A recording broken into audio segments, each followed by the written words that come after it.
초창기에. 그래서 공적으로 나가기 전에 그 안에서 검증이 된 후에 또 공적 테이프가 나가고 그랬어요. 예배 실황을 또 이렇게 녹음한 그런 그 찬송도 있었고. 근데 저는 정말 그때의 그 찬송이 다 하나님께 영광을 올려드리는 찬송들이었는데, 그냥 뭐 찬송 정도의 영어를 뭐 이해하니까 그 찬송을 영어로 부르는데 그 무리 가운데 저는 이제 혼자 가죠. 누구랑 같이 가면 옆에 걸거치니까 혼자 가서 은혜를 받으려고. 그래가지고 그것도 가서 동양 사람이 있으면 그거 잘 안 가요. 미국 사람 속에 들어가요. 저 구석에 가서 이제 미국 사람들 가운데서. 왜냐하면 내가 거기서 난리를 쳐도 they don't care. 내가 뭐 뛰든가 말든가 그들은 상관 안 하는데 한국 사람이 있으면 내가 신경 쓰이잖아요. 그래가지고 45분 동안 가서 찬양을 드리는데 하나님의 임재가 너무 강하게 오면서 눈물을 막 주룩주룩 흘리고 벙벙 뛰었어요. 어떨 때는. 그러면 진짜로 이게 나도 모르게 막 하나님께 막 손을 올리고 손이 막 올라가고 몸이 뜨는 것 같고 막 이런 가운데서 찬양 가운데서 굉장히 은혜를 많이 받았어요. 그래서 그러는 가운데 제가 신문을 딱 보는데요. 한국일보, 미국판 한국일보에 광고가 이렇게 났어요. 하나님을 경험하는 삶이라는 것을 지금 사이프러스라고 저희가 사는 데서 10분만 가면 되는 그 교회에서 지금 그 세미나를 한다고. 그래서 그거를 딱 오려가지고 제가 거기를 찾아갔어요. 그래서 거기 가서 제가 93년 연말, 그러니까는 회사 그만둔 그 해부터 제가 거기 가서 그 세미나를 하는데, 저에게 하나님께서 두 가지 세미나를 허락하셨는데, 하나가 치유 세미나, 하나가 하나님 경험하는 삶. 거기서 제가 하라는 대로 공부를 혼자 하면서 매일 공부를 하고 노트를 쓰고 하라는 대로 그냥 다 했는데 얼마나 저한테 은혜가 됐는지 몰라요. 그래서 하나님을 경험하는 삶을 제가 꼭 얘기해요. 세미나 이거 할 때마다. 그 하나님을 경험하는 삶을 통해서 제가 하나님과의 그 사랑의 관계를 갖는 것이 그렇게 중요하다는 걸 다시 한번 인식하고, 하나님께서는 지금도 우리에게 말씀하신다는 거. 그래서 하나님이 말씀하실 때 우리가 거기에 응답해서 살 때에 하나님이 증거되어지고 하나님께 영광을 올린다는 그런 그 부분이 꿰뚫어지면서 너무 제가 그 감사했어요. 준비가 되어진 거죠. 직장 댕겼으면 제가 그걸 못하는 거죠. 그리고 가서 비나드 가서 제가 예배 가운데 은혜도 받을 수 있는 시간도 없었던 거죠. 그 공부할 수 있는 시간도 없었던 거죠. 그래서 이런 것들 뭐 다 어울려서 그만두었을 때 하나님이 하나하나 인도를 하셔가지고 제가 이제 뭘 해야 될지 모르지만 하나님은 알고 계셨던 거예요. 저를 준비를 시키신 거예요. 이렇게 하면서 이제 94년부터 제가 이 사역을 정식으로 시작을 하게 된 거예요. 93년에 이제 그 그만두고 94년 1월부터 세미나를 듣고 같이 94년 9월부터 그 목사님이랑 같이 동역을 해서 사역을 시작을 한 거거든요. 이렇게 해서 쭉 제 그걸 볼 때 제가 지금 교회는 강의 설교 중심이다 뭐 이런 얘기를 하다 보니까는 그 예배 가운데에서 정말 하나님을 만나는 우리 감정을 쏟아부을 수 있는 그런 예배가 회복이 돼야 돼요. 그 예배 가운데 하나님을 만나고, 하나님 정말 내가 하나님 너무 사랑합니다. 그게 너무너무 감격이 돼가지고 하나님 I love you 하다가 I love you 갖고는 it's not enough. I do love you. I do love you. 막 이러면서 하나님 앞에서 그냥 그 사랑의 눈물을 흘렸던 그 기억들. 지금도 제가 그 하나님 사랑이 너무 감격해서 울고 하나님께 사랑 고백하는 일은 참 많이 있는데, 이런 그 사랑을 고백할 수 있는 예배를 뭐 정식으로 여러분이 주일날 드리지 않더라도 여러분이 개인적으로 예배 드릴 때도 이러한 것들이 꼭 회복이 돼야 된다고 저는 봐요. 그런데 이 계몽주의적 그리스도교의 속성은 교회는 설교 강의 중심이 돼버린 거예요. 그 다음에 지식에 비해 체험을 경시하는 태도를 가져요. 하나님과 진정한 관계 체험이 필요해요. 기독교는 체험의 종교예요. 그래서 우리가 그 지식도 여러 가지 지식이 있어요. 지적 지식이 있고 관찰적 지식이 있고 경험적 지식이 있는데 우리가 체험을 경시하지 말아야 된다는 거예요. 그렇다고 너무 체험 중심으로 가는 건 아니에요. 체험이 말씀에 어긋나지 않아야 돼요. 그러나 그 체험이 그 말씀을 더 빛나게 된다고 저는 봐요. 제가 이런 경험이 없고 사역 경험이 없었다면 제가 지금 읽고 있는 그 성경을 뭐라 그럴까요? 이해하는 그 폭이 훨씬 좁았을 거예요. 제가 이 사역을 하다 보니까 성경을 이해할 수 있는데 더 깊이 이해할 수가 있더라고요. 몸을 치유할 때는 성경 신약의 치유에 대한 걸 읽을 때 정말 리얼하게 다가왔고요. 내적 치유할 때는 더 깊이 구약이든 신약이든 더 깊이 다가왔고, 가게 치유할 때 가게에 대한 것들이 너무나 수없이 성경에서 눈에 많이 띄는 거예요.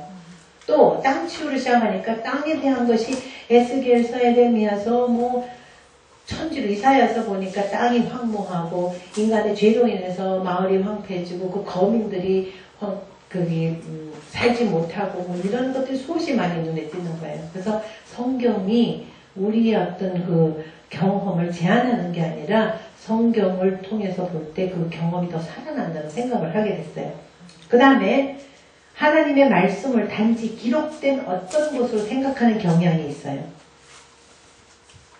성서가 기록되었던 때와 마찬가지로 오늘날도 우리에게 말씀하시고 우리와 교제를 나누시는 하나님. 히브리서 13장 8절.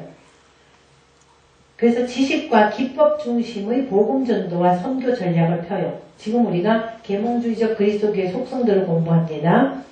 지식과 기법 중심의 복음 전도와 선교 전략을 편다. 하나님의 인도 따라 하는 훈련이 필요해요. 필요 중심적인 전도를 해야 돼요. 하나님의 음성 듣는 훈련 필요해요. 사람들은 일방적인 통화하는 데 익숙해져 있어요. 자기 할 말만 하고 수화기를 딱 끊는. 그러면 하나님이 얼마나 속상하실까요? 여러분 생각해보세요. 누구랑 통화를 하는데 자기 할 말만 딱 얘기하고 딱 끊어요. 그러면 상대방이 기분 되게 나쁘죠. 우리 하나님도 그러실 거예요. 근데 우리는 기도가 늘 그렇게 돼 왔었어요. 하나님께 막 내 할 말을 막 쏟아내. 그리고 하나님이 얘기하려고 그러면 딱 끊어. 그러니까 이제부터는 기도하고 난 다음에 하나님 얘기를 듣고 나서 끊으세요. 그거 훈련이 자꾸 하셔야 돼요. 우리가 하나님은 계속 우리에게 말씀하고 계셨는데 우리 귀가 연습이 안 돼 있고 훈련이 안 돼 있어갖고 그거를 감지하지 못하는 거예요. 왜냐? 내 소리가 너무 컸어요. 내 소리를 자꾸 낮춰야 돼요. 그래야지 하나님의 음성이 들려요. 내 얘기를 너무나 하는 것도 참 이렇게 뭐라 그럴까, 하나님 앞에서 하나님 음성 듣는 거에 굉장히 이렇게 거슬리는 것 같아요. 예, 물론 하나님 앞에 통해 자복하면서 나의 억울함을 막 토해놓는 거는 치유상으로 볼 때 필요하고 좋아요. 그러나 보통 하나님께 아뢰고 막 그럴 때 하나님 음성을 좀 들어가면서 하는 게 참 도움이 된다고 봐요. 시간도 많이 안 걸려요. 짧게 와요. 그러니까는 이 부분을 여러분이 훈련을 꼭 하셔야 된다는 얘기입니다. 그 다음에 하나님을 생각하기에 앞서 약이나 의사를 생각하는 경향이 있어요. 네, 제가 그랬잖아요. 맨 처음에는 정말 처음 예수 믿었을 때는 그대로 성경에 나오는 대로 막 애들을 위해서 기도했더니 역사 일어났는데 그 다음 잘못하는 사람을 보고는 멀리 떨어져 갖고서는 그 다음부터는 애들 아프면 그냥 약 먹였다고 그랬어요. 이제 그 다음에 또 하나님 회복을 시켜주셔서 또 바뀌어졌지만, 그 다음에 세속적인 성경을 띈 구제 사업을 한다. 영적인 요소가 필요해요. 전인적 목회도 필요하고 하나님께서 원하시는 일을 하는 훈련이 필요해요. 예수님도 요한복음 5장 19절 아버지께서 하시는 일을 아들도 그와 같이 한다고 분명히 얘기했어요. 예수님도 그래 했을진데 우리야말로 당연히 그렇게 해야 되지 않겠어요? 아버지께서 원하시지 않는 일을 내 마음대로 하는 그런 잘못을 우리가 저지르면 안 되죠. 그래서 우리의 생각대로 하는 것이 아니라 모든 사역을 하나님의 인도 따라 하는 그것이 필요해요. 여기 선교사님들, 목사님들, 전도사님들, 권사님들, 집사님들인데 각자 하나님이 주신 그 사역을 감당할 때에 내 생각대로 하는 것이 아니라 우리가 구태의연한 방식대로, 방법대로, 습관대로 하는 것이 아니라 하나님이 원하시는, 하나님이 인도하시는 것 따라서 하는 것이 너무 필요하다는 거죠. 여러분 한번 이때까지 사역을 한번 지금 곰곰 생각해 보세요. 나는 과연 그리 했는가?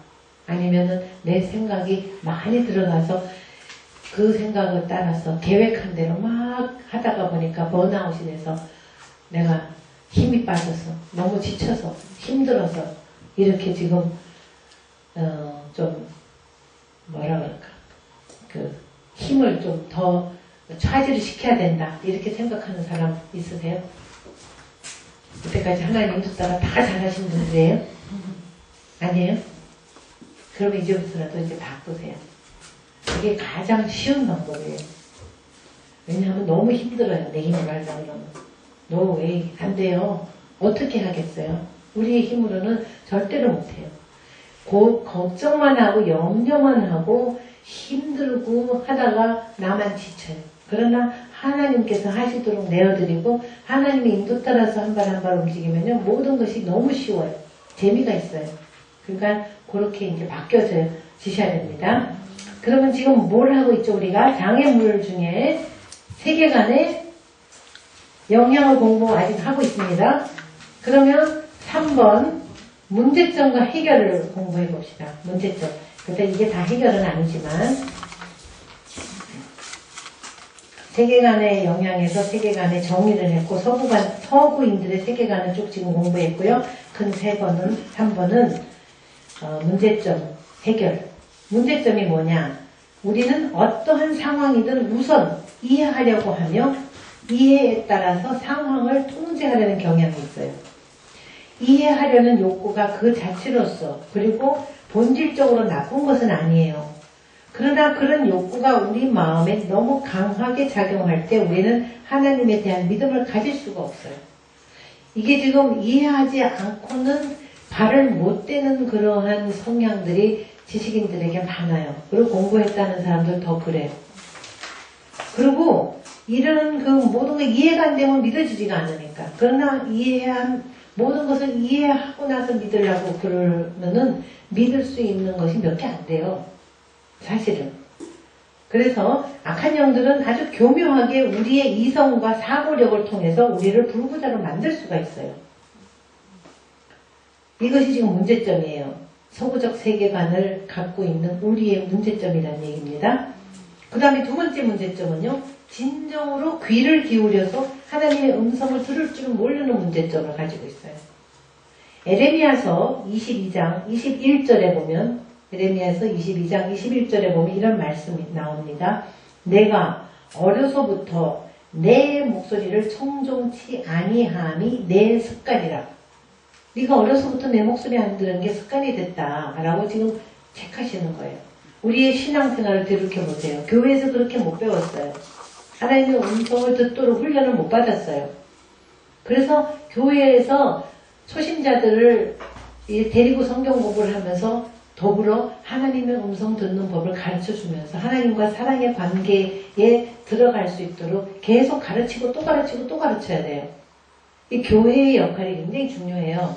근데 교회 목사님들의 신학교육이 그렇게 안 되어 있기 때문에 그렇게 가르친다는 건 임파서블한 것 같아요. 그러나 뒤늦게라도 이런 것을 안다면 이렇게 교인들을 인도하면요 굉장히 쉬워져요. 하나님을 경험하는 삶에 나오는 헨리 블랙갑이라는 그 목사님의 그 목회의 그 예들을 쭉 들어보면요 놀라워요. 공동의회, 당회 이런 거 없고 그냥 기도하면서 하나님 인도 따라서 예산도 책정을 하면서 하나님 인도 따라서 그 해에 할 일들을 해나가면요 그 일들을 이루기에 부족함이 없는 돈을 하나님 공급해 주셔요. 하다 보면 나중에는 환율 문제 가지고도 환율이 이렇게 뛰었다가 금방 내리는 것 같고도 돈이 채워지는 역사. 그리고 하나님의 일을 하는 데 있어서는 정말 우리의 계획이 아니라 하나님의 방법으로 할 수 있다는 것을 산 증인으로 얘기하는 그런 것들이에요. 여러분이 하나님 경험한 사람 공부하는 분 있으세요? 우리 여기서 공부하신 분 빼고는? 아무도 없으신 것 같으네? 이거 정말 중요해요. 한번 꼭 공부를 하셔야 돼요. 제가 최근에 공부한 그 그룹 중에 이 수제자가 여기 아까 그 강신자 집사인데 하나님 경험한 성 공부를 너무너무 잘해가지고 완전히 바뀌었어요. 저기 이따가 간증 좀 시킬게요. 중간에 오후에. 아까 간증하라고 여기서 요청이 있었거든요. 예. 그러한 그 하나님을 경험하는 삶이라는 게 정말 그 저한테도 굉장히 큰 영향을 준 책이기 때문에 많은 분들이 꼭 하라고 그래요. 제가 11년 전에 한국 와서 처음 집회를 그 어글로 모임이라고 그 삼성동에 있었어요. 거기에 몇백 명의 여자들 기도 모임 하는 여자들인데 너무 많은 사람을 할 수 없어서 이제 리더격들만 한 50명 뽑아서 그 세미나를 했었는데 그때 제가 이걸 가르쳐 줬어요. 하나님 경험하는 사람 꼭 하라고. 그랬더니 거기서 이걸 했더라고요. 그래서 많은 게 도움이 됐다고 나중에 어떤 그 집사님이 또 전화가 오고 그랬는데 저도 이게 너무 좋아가지고 그 다음에 한 열 몇 그룹을 다 인도를 해서 어떤 경우는 목사님 그룹도 인도를 해드리고 해가지고 굉장히 이렇게 도움을 받은 사람들이 많아요. 그래서 이 책이 저는 참 좋다고 보는데 남침례교에서 나온 책이거든요. 근데 여기서는 한국에서는 어떻게 되는지 몰라요. 제가 누리교회 목사도 제 친구, 여자 목사 제 친구인데 얘기를 하게 돼. 이 하나님 경험한 사람 좀 공부하라고 내가 얘기를 했었는데 모르겠어요. 어쨌든 제가 지금 뭐 하고 있는가 문제점을 얘기하고 있었습니다. 그럼 해결을 어떻게 하냐. 성경구절 3개를 가지고 한번 봅시다. 이사야서 55장 9절 보면 하늘이 땅보다 높은 같이 내 길은 너희 길보다 높으며 내 생각은 너희 생각보다 높으니라. 이 말씀. 그 다음에 갈라디아서 3장 3절 성령으로 시작하였다가 이제는 육으로 마치겠느냐. 이 두 성경 구절을 통해서 하나님의 계획이라고 믿는 일을 하기 위해 인간의 능력에 의지하는 우를 범치 말아야 돼요. 우리가. 그 다음에 요한복음 8장 47절 제가 이게 암송 구절이었는데 하나님 경험하는 삶을 공부할 때 하나님께 속한 자는 하나님의 말씀을 듣나니 너희가 듣지 아니함은 하나님께 속하지 아니하였음이로다. 물론 이 말씀이 그 성경 말씀으로도 우리가 생각을 할 수 있지만 우리가 하나님의 자녀가 되었으면 하나님의 음성을 들어야 된다는 얘기예요. 그래서 이게 얼마나 충격적으로 다가왔는지 몰라요. 이 성경 구절을 암송을 할 때. 그래서 하나님의 음성을 듣는 것이 굉장히 중요하다는 거. 예, 이렇게 해서 우리가 지금 세계관의 영향 하나밖에 아직 못했어요. 두 번째, 지금 장애물 공부하고 있습니다. 이게 조금 어렵기도 하고 좀 지루하기도 한 그런 부분이지만 여러분이 이걸 공부하면서 여러분의 세계관에 어떤 변화가 일어나기를 바라요.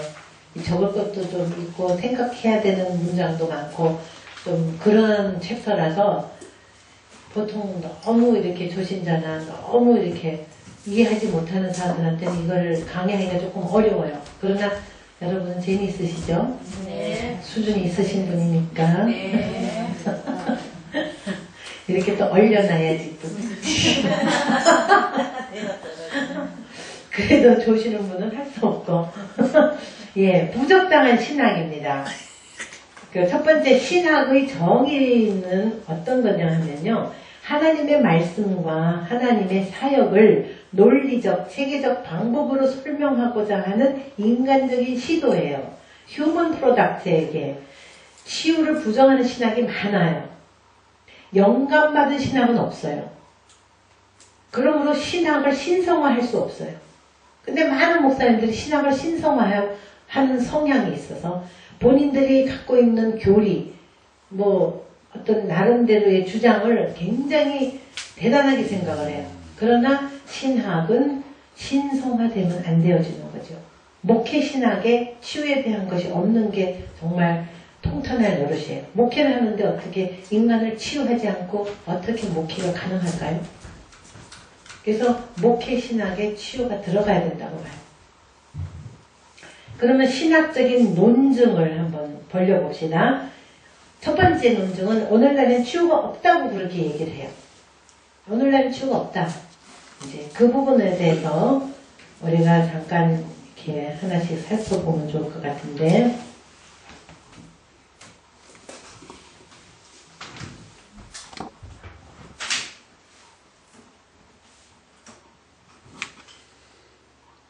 오늘날에는 치유가 없다는 주장, 신학적인 방정식을 신학적으로 이러이러해서 치유가 없다고 주장하는 것을 1, 2, 3로 나눠서 써본 거니까 거기다가 이게 카피를 하세요.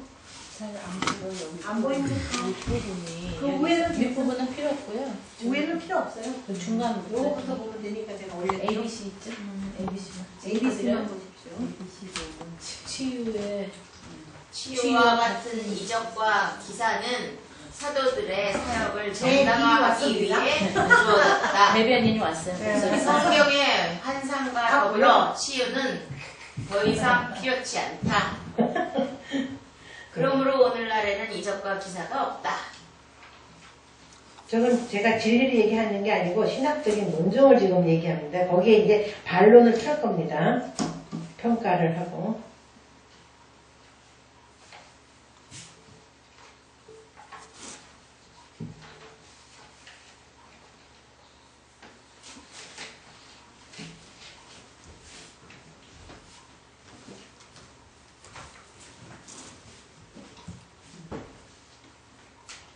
예, 그래서 성경의 완성과 더불어 치유는 더 이상 불필요하다. 그러므로 오늘날에는 기적과 기사가 없다. 이렇게 얘기했는데 이거를 평가를 해보면요. 이적과 기사에 대한 불완전한 이해예요. 이것은. 이적과 기사가 말씀 선포만을 위한 것은 아니에요. 필요가 있기 때문에 하는 것이에요. 이적과 기사. 어떤 필요냐. 우리가 예수님은 필요를 채워주시는 분이에요. 광야에서 5,000명을 먹이셨어요. 가나 혼인잔치집에서 물을 포도주로 바꿔주셨어요. 이것은 다 필요에 의해서 하신 이적이에요. 기사. 그래서 예수님께서는 긍휼히 여기고 불쌍히 여겨서 기도해 주셨어요.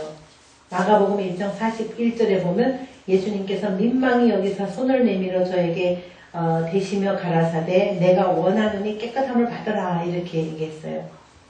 그 다음에 기도를 요청을 받았을 때 또 필요에 따라서 이렇게 하셨다는 거, 또 종말론적인 의미에서도 치유를 통해 하나님 나라를 이루기 원하셨던 거예요. 마태복음 12장 28절에 보면 그러나 내가 하나님의 성령을 힘입어 귀신을 쫓아내는 것이면 하나님 나라가 이미 너에게 임하였느니라 그랬거든요.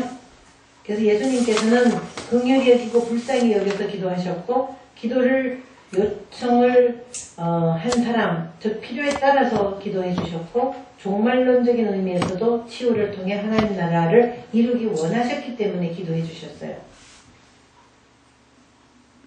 그 다음에 두 번째 평가는요. 교회사적 입증의 결여예요. 실제로 교회사를 살펴보면 3세기까지는 분명히 있었어요. 그렇다고 그 후에 없어진 것은 아니에요. 다만 교회사에 많이 기록되어 있지 않았기 때문에 그래요. 교회사적으로 볼 때 기적이 없었던 때는 없어요. 평가까지 지금 다 쓰셨죠. 예, 그러면 이제 두 번째 논증을 한번 해볼까요? 첫 번째 논증은 오늘날엔 치유가 없다고 얘기하는 사람들에 대한 거예요. 두 번째는요. 하나님께서 직접 치유하신다. 직접 하시기 때문에 우리는 할 필요가 없다. 이렇게 얘기하는 거예요. 물론 직접 치유를 베풀기도 하시지만 하나님께서는 우리를 통해 치유하기 원하세요. 전도 하나님이 다 직접 하실 건데 우리가 왜 전도해요 그러면? 대부분 우리가 하나님의 입과 손발이 되어야 하지요. 그 다음에 세 번째 논증은요. 나는 치유의 은사가 없다라고 얘기해요. 지금 모든 은사는 역할과 매칭이 되는 건데요. 역할은 모든 그리스도인들이 하는 것이고 은사를 직분으로 하는 사람도 있어요. 제가 이거 이미 얘기했는데 마가복음 16장 17절 우리가 어저께 읽은 거 믿는 자에게 이런 표적이 따르니 뭐 손을 얹은 즉 나리라 하는 것처럼 모든 믿는 자가 역할로서 해야 돼요. 역할. 그러면 누가복음 10장 1절하고 9절 10장 1절하고 9절에 보면은 이것은 70인을 보내죠. 이거는 은사로서 우리가 하는 거를 얘기할 수 있는데 그 다음에 누가복음 9장 1절 2절에 보면은 12제자 이들은 직분으로서 를 감당한다고 우리가 볼 수 있어요. 그래서 역할과 은사와 직분이 틀리다는 거죠. 그래서 여러분이 여기에도 들어가는 거는 당연히 예수 믿는 그 순간 다 들어가요. 그러면은 여러분이 기도 해야 되는 것은 당연해요. 그런데 은사로서 하면은 훨씬 더 효과적으로 할 수 있어요. 그런데 계속해서 언고행하게 이 사역을 감당하기 위해서는 직분으로서 해야 되는 거죠. 여기 오신 분들 제 생각에는 전부 이 직분으로서 치유 사역을 할 수 있으면 좋겠어요.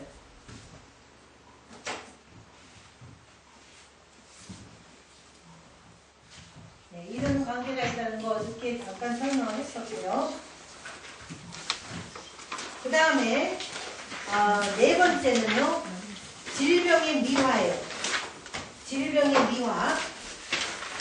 성자들의 모습을 흠모는 하지만 자신의 몸을 학대하면서까지 그들과 같이 되고자 하는 사람은 없을 것 같아요. 여러분 옛날에 중세기 때에 막 광야에 가서 혼자 벗고서는 하나만 입고 그 추운 떼약 곁에 장대 위에 올라가서 얼마 입고 이런 거 하실 수 있겠어요? 못하죠. 그 질병을 미워하는 게 예를 들어서 하나님의 근본적인 뜻은 우리가 건강해지는 거예요. 하나님께서는 근본적으로 치유하신다는 걸 우리가 믿어야 돼요. 그러나 고난신학도 치유신학과 밸런스 있게 발전시켜 나가기만 해야 돼요. 모든 것을 이렇게 축복으로 건강으로 하는 것도 좋지만 때로는 고난을 통해서 하나님이 전하고자 하는 메시지도 있고 고난을 통해서 우리가 성숙되어지는 것도 있기 때문에 치유신학과 고난신학은 밸런스 있게 또 나가야 될 필요는 있어요. 다섯 번째, 인간 및 구원에 대한 부분적인 이해예요. 구원을 영적으로만 이해하는 경향이 있어요. 제가 이거 전인적인 이해가 필요하다고 이미 말씀드렸죠. 영혼육의 구원을 전인적으로 이해를 해야 돼요. 전인으로서의 개인에 대한 이해가 필요하다는 거죠. 그 다음에 6번 예수님의 신성과 인성에 대한 부적절한 이해예요. 성령이 충만한 가운데서 예수님은 사역을 하셨어요. 그래서 안 믿는 사람은 예수님의 신성을 믿기가 어려워요. 그러나 또 믿는 사람은 예수님의 인성을 못 믿는 경향이 있어요. 예수님이 이 땅에 오셔서 하신 것은 인성에 의해서 사역을 하셨지 신성을 사용하지 않았어요. 그래서 예수님께서는 그 명령만 하면 천사들을 와서 이 어려움에서 구해낼 수 있지만 그렇게 하지 않으셨고요. 하나님께 여쭤가면서 이 모든 그 성령의 은사들을 사용해서 사역을 하셨어요. 7번째, 하나님의 뜻과 치유. 하나님의 뜻과 치유의 그 다이나믹이 좀 있는데 그건 그냥 넘어가죠. 하나님의 또 넘어가려니까 또 그러네.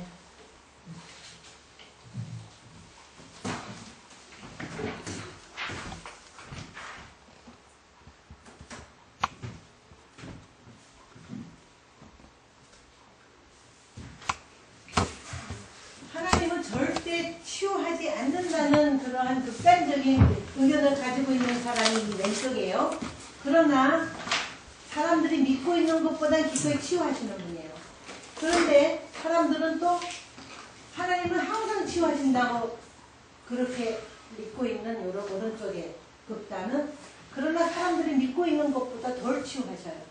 그래서 A, B, C, D의 어떤 그 그레이드가 있는데 거의 차도가 없는 경우도 있고요. 조금 나은 경우가 있고 상당히 나은 경우, 거의 나은 경우 이렇게 우리가 이렇게 좀 이렇게 렌즈를 두고서는 보는 것도 필요한 것 같아요. 그래서 하나님께서는 절대 치유하지 않는다는 거 그렇게 생각하는 것보다는 훨씬 기꺼이 치유하시고 모든 거 다 치유한다고 얘기하는 그 부분보다는 또 덜 치유하실 수 있다는 거예요. 이러한 그 다이나믹을 우리가 알 때에 이해할 때 하나님이 주권이에요. 이 치유도. 그런데 우리가 모든 것 하나님이 다 하셔야 되는데 왜 이렇게 안 할까? 이건 나의 생각의 틀에서 그렇게 판단하는 거라고도 볼 수 있어요.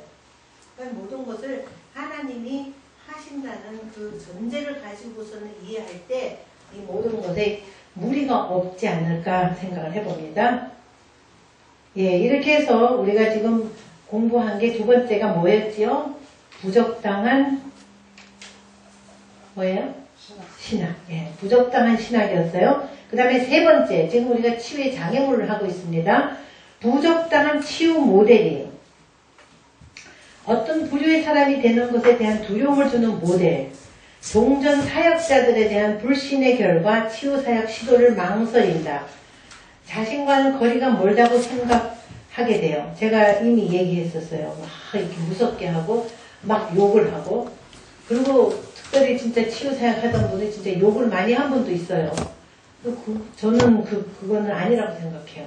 그렇고 무섭게 하고 막 이렇게 사람들한테 소리를 지르고 막 이렇게 하는 걸 보면서 아우 난 저런 사람 안 돼. 그리고 도망을 갔던 거거든요. 그 다음에 두 번째 부적당한 치유 모델은요. 사용성, 적용성, 전수성이 결여된 모델이에요.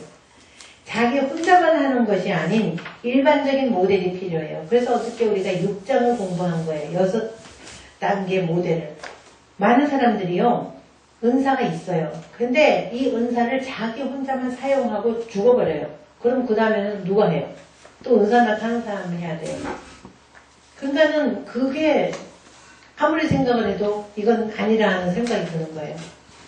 제가 이런 사용을 하면 이것을 자꾸 업그레이드를 시키고 정말 하나님이 주시는 지혜로, 계시로 이것을 내용을 보강을 하면서 또 경험을 바탕으로 한 그 이론화를 하면서 이것을 다른 사람에게 전수를 시켜서 사용할 수 있게 해주고 지속적으로 할 수 있게 해주는 것이 바람직한 거 아니겠어요?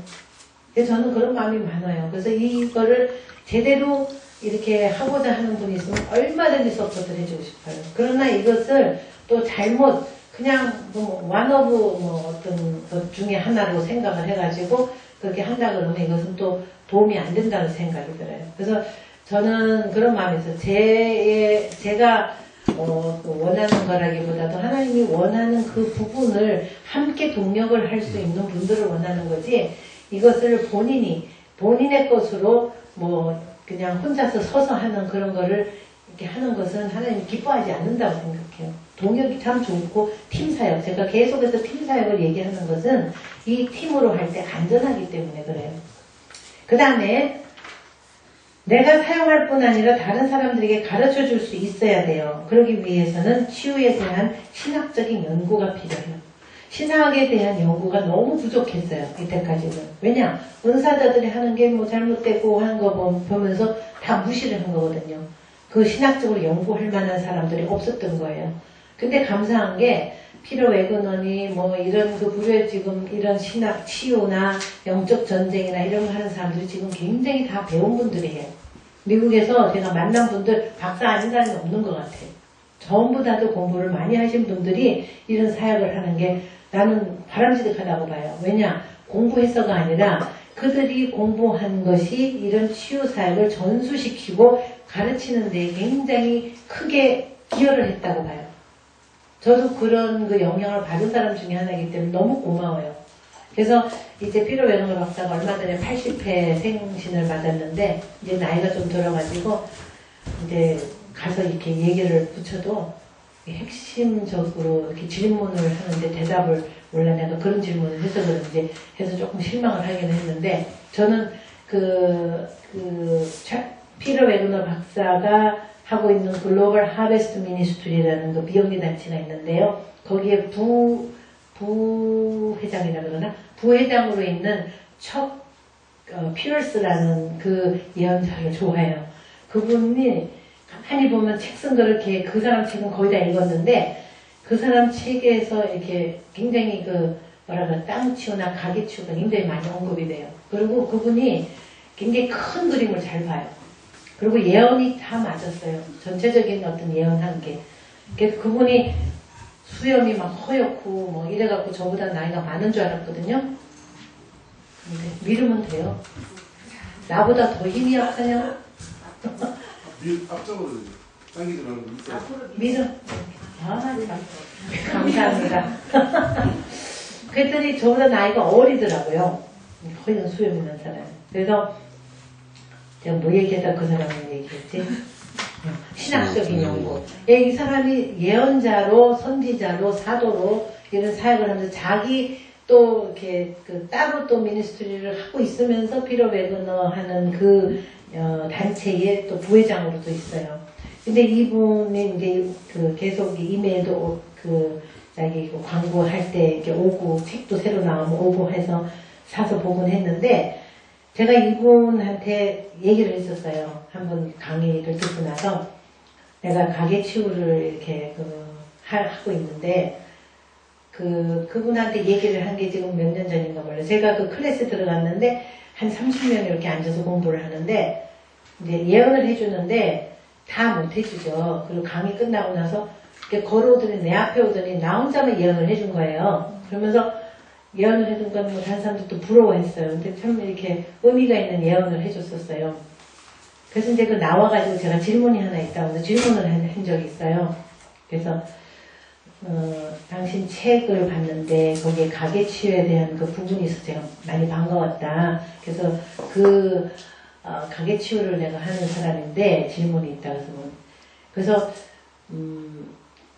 굉장히 깊이까지 하나님께서는 인도를 하시는데 오래전 조상의 것까지도 하고 있는데 하나님의 인도대로 하는데 너는 어떻게 생각하느냐 그랬더니 솔직히 얘기를 해요. 미국 사람들은 그렇잖아요. 나는 구체적으로 그렇게 안 해봐서 거기에 대해서 확실한 대답은 해줄 수 없지만 내가 생각하기에 조상의 죄에 대해서 그 과거에 오래전에 조상의 그 얘기를 하는 거, 그 죄를 논하는 것도 아무런 문제가 없다고 생각한다. 하나님께서 인도해 주셔서 회개하라 그러면 그 죄가 무엇이든지 언제 죄든지 상관없이 하는 것도 오케이지 않을까? 이렇게 얘기를 하더라고요. 근데 다 그런 것 같아요. 제가 그 얘기를 가지고 신디 제이콥한테도 물어보고 피터 웨건한테도 물어보고 근데 시원한 답변을 못 듣죠. 그들은 전체적으로 놓고 신디 제이콥 같은 분은 뭐 그냥 몇천 명이 되는 사람들 집회하는 대단한 분이니까 서가지고 가게 치유를 하는데 너무 간단하게 하더라고요. 제가 그 컨퍼런스를 가서 옛날에 이제 공부하기 전에 처음 이 사역을 시작할 때 파사데나에서 이제 컨퍼런스 할 때 참석을 했는데 그때에 어떻게 얘기했냐면요. 다 강단에 서가지고요. 다 쓰라 그러더니 좀 이 시간 눈 감고 기도하는데 조상의 죄로 회개하래요. 그래서 조상의 죄로 회개 전체적으로 이제 다 회개하는 거예요. 도대체 어떻게 회개를 하는가. 나는 그때는 구체적으로 안 할 때니까. 근데 앉아서 뭐 알고 있는지 회개하라는 소리겠죠. 그래서 그걸로 끝났어요. 그리고 찰스 크랩스 박사의 클래스에 가서도 150명이 앉아있는 사람들 다 놓고 조상의 죄를 회개하는데 그분은 이제 조금 더 구분을 해갖고 아버지 쪽 거슬러 올라가서 10대까지 올라가서 조상의 죄를 회개하십시오. 또 어머니 쪽 거슬러 올라가서 10대까지 한 세대가 30년이라고 치면 300년 그러면 조선시대에 우리는 그래서 쭉 회개하십시오. 뭐 이런 걸로 나와요. 근데 그거를 컨퍼런스에 앉아서 또 클래스에 앉아서 기도를 하라는 대로 하면서 제 마음속에 계속 퀘스천이 오는 거예요. 내가 어떻게 알고 조상의 죄를 회개한단 말인가. 내가 우리 조상이 무슨 죄를 진 줄 알고 그래도 뭐 회개하려니까 하나님 우리 조상이 아버지 쪽 거슬러 올라가서 10대까지 지은 죄 회개합니다. 회개했어요. 근다고 다 해결이 돼요? 그러면은 뭐 너무 쉽죠. 그러면 저 같은 사람 앉아가지고 사역할 필요가 하나도 없는 거예요. 여러분이 그냥 하나님 아버지 우리 아버지 조상 거슬러 올라가서 10대까지 또 거슬러 20대까지 죄를 회개합니다. 라고 말만 하면 되는 거예요. 근데 그게 아니잖아요. 그래서 거기서 제가 시원한 해답을 못 얻은 거예요. 그래서 그냥 나름대로 했는데 하나님이 인도하는 대로 하다 보니까 이렇게 구체적으로 이렇게 하겠다는 얘기를 하는데 제가 이거 얘기를 왜 하냐. 신학적인 연구를 그런 많은 분들이 자신들의 경험과 또 어떤 지적인 백그라운드를 가지고 많이 해놨기 때문에 그 영향을 우리가 많이 받는 거예요. 책이 지금 얼마나 많이 나와 있어요. 저는 그런 책을 쓰신 분들한테 너무 고마워요. 제가 책으로 굉장히 많은 영향을 받았거든요. 십몇 년 전에 제가 내적 치유할 때는 데이비 시먼즈, 닐 앤더슨, 치유에 대한 그런 그 책을 쓰신 분들의 책을 읽으면서 굉장히 많은 도전을 받았고 도움을 받았고 그 다음 가게 치유할 때는 별로 가게 치유에 대한 책이 많이 없었어요. 메릴린 히키의 가게 흐르는 저주를 끊어야 산다. 초록색 나무가 있으니까 무섭다 그러고 사람들이 이상하다는 얘기만 했었어요. 그때에 그러나 그 책으로 인해서 사람들이 가계치유에 대해서 관심을 갖게 되고 그나마 거기에도 뭐 구체적으로는 없지만 그나마 그 책을 읽으면서 막 사모하는 사람들이 생겼어요. 그래가지고 미국으로 온 어떤 사람도 그 책을 보면서 자기가 가계치유가 필요한다고 해서 받을 데가 없었는데 여기 오니까는 뭐 받을 수 있다고 해서 찾아왔노라 막 이렇게 얘기하는 사람도 있었고요. 그런 걸 볼 때 그러한 신학적인 연구를 통해서 책을 만들고 한다는 게 굉장히 중요해요. 그래서 저도 기도하기는 제가 이때까지의 사역을 정리하면서 좀 책을 썼으면 싶은데 너무 부족해서 누군가가 좀 이렇게 해줬으면 좋겠다 하는 생각이 들어요. 그래서 또 이곳에 이렇게 앉게 하시고 별로 크게 막 돌아다니고 이런 일 없으면 또 언젠가는 할 수 있게 해주시겠죠. 예, 이렇게 해서 2번까지 했어요. 3번. 믿음은 낳는다는 신학적인 모델이에요. 한국 교회에 이와 같은 신학이 많이 깔려 있어요. 믿습니다. 이거 잘 하잖아요. 우리나라 사람들. 믿습니다. 믿습니다. 다 좋은데요. 그게 또 문제를 야기시킬 수가 없거든요. 제가 이것도 하나 있었는데, 어디 갔나? 이 사과에서는 이게 많아가지고,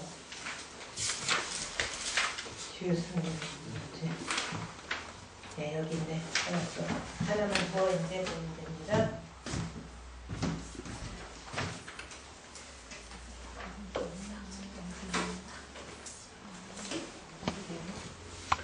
부족당한 치유 모델에서 믿음은 낳는다는 신학적 모델, 그 신학적 방정식을 한번 풀어보면요. 모든 병의 치유는 예수님의 선택 속에 포함되어 있다. 이것이 하나님의 목적이다. 이게 맞는 얘기거든요.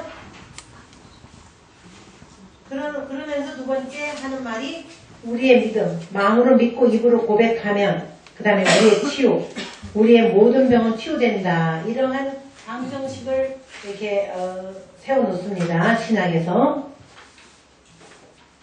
근데 이게 맞는 것 같은데 교묘하게 그 문제가 야기될 수 있어요. 이것을 평가해봅니다. 첫 번째, 잘못된 약속을 전제해요. 물론 치유의 파운데이션은 예수님의 구속사건에 포함되어 있어요. 그러나 치유가 저절로 되는 것은 아니에요. 치유가 저절로 되는 것은 아니에요. 두 번째, 기도받는 사람에게 굉장한 부담을 주어요. 오히려 믿음 없는 병을 얻어가요. 기도받으러 왔는데 기도를 해주고 믿습니다 하고 나가요. 나은 줄 믿습니까? 아멘 해야 돼요. 그러면 안 낫는데요. 그러면 믿음이 없다고 야단을 맞아요. 그러면은 믿음이 없는 병을 얻어가요. 낫지 않았을 때는 믿음이 없다고 정죄를 당하니까. 그래서 지금 아픈 것은 감정이지 사실이 아니라고 어거지를 써요. 그래서 까니만 또 까이고 가요. 내가 지금 아픈데 와서 또 한 번 더 맞고 가는 거예요. 여러분이 가식적이 되어져요. 안 나았는데 나았다고 얘기해요. 체면을 봐서. 미안하니까. 그거 아니거든요. 세 번째 평가는요. 하나님을 조정하려고 해요. 하나님의 때에 하나님의 방법으로 하셔야 됨에도 불구하고 믿습니까? 나았습니다 라고 얘기해요. 아니거든요. 안 나오면 안 나왔다고 솔직히 얘기하면 돼요. 그럼 또 다른 사람이 또 기도하면 되고요. 또 다른 방법의 기도하면 되고요. 더 깊은 치유를 하면 되고요. 근데 제가 가계치유를 해보니까 가계치유는 그 효과가 금방 안 나타나. 많은 사람들이. 오랫동안 내 인격화가 돼 있던 부분의 치유이기 때문에 서서히 나타나면서 1년, 1년 반 있다가 달라지는 그런 경우를 제가 많이 봤어요. 그 다음에 네 번째는요. 치유의 복잡성을 무시하는 거예요. 질병의 원인은 다양한데 그냥 일단 기도해놓고는 그걸로 다 끝이에요. 그 다음에 다섯 번째, 비효과적이에요. 그래서 치유 사역에 발전이 없어요. 그냥 믿습니다 하고 기도만 하면 되니까 치유 신학을 디벨롭을 시킬 이유가 없었던 거예요. 그래서 계속 무엇 때문에 문제인가, 어떤 기도를 더 하나, 어떤 영역을 더 우리가 깊이 해봐야 될 것인가, 이런 거에 대한 고찰이 없었던 거죠. 그래서 지금까지 공부한 게 뭐예요? 치유, 부적당한 모델. 치유의 부적당한 모델. 그 다음에 마지막 4번. 배우고 실천할 수 있는 환경 조성 실패예요. 1번은 치유 사역을 위한 장이 결여되어 있어요. 배울 수 있는 환경과 실습할 수 있는 환경이 결여해요. 이건 가르쳐줘도 되는 거 아니라고 많은 사람들이 생각해요. 그냥 은사는 저절로, 물론 은사 저절로 하나님의 뜻에 따라 나눠주는 거예요. 은사에 대해서 이제 공부할 건데, 그러나 하나님이 우리에게 주시는 그 은사를 받을 수 있는 장도 열려야 되고요. 할 수 있는 헌신과 순종이 되어질 때 은사는 또 부어져요. 그리고 계속 할 때 은사는 강화되어져요. 발전되어지고. 두 번째, 실패에 대한 두려움을 극복하지 못해서 그래요. 하나님의 뜻임은 낫게 해달라는 기도는 부적절해요. 우리가 기도한 후에 낫는 시기가 다를 수 있어요. 그래서 기도 훈련해야 되고요. 실습이 필요해요.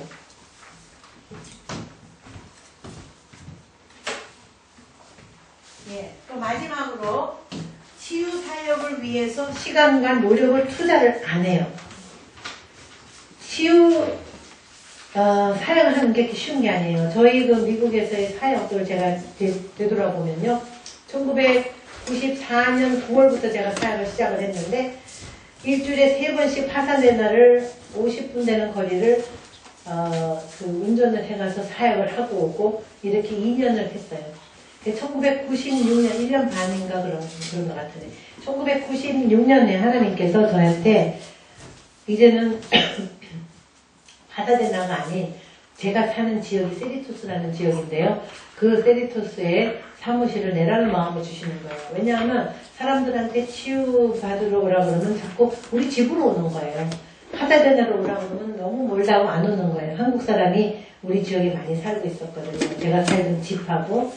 그래서 제가 기도하는 가운데 그때 이제 우리 아이들이 고등학생이었는데 제 마음에 이 세리토스 지역에 이 사무실을 하나 오픈을 하라는 마음을 주셔요.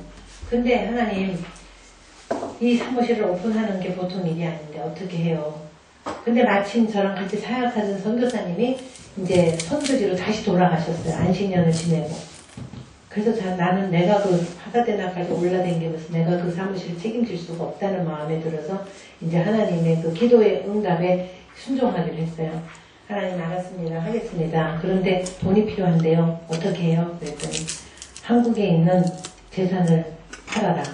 그런 마음을 주셨어요. 제가 한국에 그 와중에 그래도 또 뭐 얘기하면 또 긴데 하여튼 그 땅을 사놓으면서 앞으로 주의를 위해서 해야 되겠다 하는 마음을 가지고 2,000평을 사놨던 게 있어요. 그것도 앞으로 서해 시대가 열린다라는 생각을 가지고 서쪽에 강화도에 사놨었어요. 그래갖고서는 그 땅을 사놨는데 제가 예수님 믿기 전에도 자선사업, 고아를 살리는 이런 사업을 하고 싶었는데 나는 돈을 벌어서 이렇게 해야 되겠다 이런 생각을 했었는데 예수님 믿고 나서는 내가 직접 뛰기보다는 뒤에서 뭐 장로든지 뭐 그냥 돈 많은 이런 사정이 돼가지고 이렇게 서포트를 잘해줘야 되겠다 이렇게 생각했는데 내 생각하고 달리 하나님이 나를 이런 그 사역으로 밀어넣으시니까 그때 사역하기 전에 사놨던 그 땅을 팔아서 사역에 쓰라는 마음을 주시는 거예요. 근데 요새 땅이 안 팔린다는데요. 그러면서 이제 기도를 했어요. 근데 놀랍게 그 땅을 그게 정말 어려웠어요. 논하고 농림지어서 팔기도 힘들었어요. 제 이름으로 등기도 못한 상태에 있었어요. 근데 희한하게 어떤 분이 사가지고 그거를 또 미국으로 딴 나라로 또 다 보내주는 거예요. 미국 송금까지 해주는 거예요. 그래서 이렇게 미국으로 송금이 되어 와서 그게 1996년 3월에 제가 사무실을 오픈을 했는데 조금씩 오기 시작을 하면서 이제 나중에 잔금까지 다 오고 난 다음에 IMF가 터진 거예요. IMF 터진 후에 돈이 왔으면 어떻게 됐을까요? 반밖에 안 됐지 뭐. 그래서 그 돈으로 제가 회사 그만두고 3년을 살 수가 있었고 그 돈 가지고 사무실을 차릴 수가 있었고 이렇게 해서 사역을 시작을 한 거예요. 그래서 그 사역을 하면서 한 사람을 위해서 1시간 반 정도 기도를 해요. 한 사람이 도와주는 게 아니고 적어도 한 3명 정도는 우리가 사역을 했으니까 많은 사람의 시간이 투자되죠. 그리고 그것도 한 사람이 한 번으로 끝나는 게 아니고 수십 번으로 오는 경우도 있고요. 적어도 5-6번은 오고요. 물론 시간이 없어서 2-3번으로 끝나는 사람도 있지만, 그래서 이러한 그 지불해야 하는 그 값을 변화와 성장을 위해서 또 사역을 위해서 지불할 때 우리가 이 일들을 할 수가 있어요. 그래서 우리가 이러한 그 장애물들을 넘어야 되는데, 여러분이 시간과 노력을 투자한다고 거저하려고 생각하지 마시고요. 여러분이 시간과 노력을 투자해서 이 사역에 헌신하세요. 사람들을 위해서 기도하는 시간을 가지셔야 돼요. 그분들을 위해서 기도하는 그러한 그 노력이 있어야 돼요. 기도. 그래서 이러한 그 장애물 4가지를 공부하면서 마지막으로 여기까지 했습니다.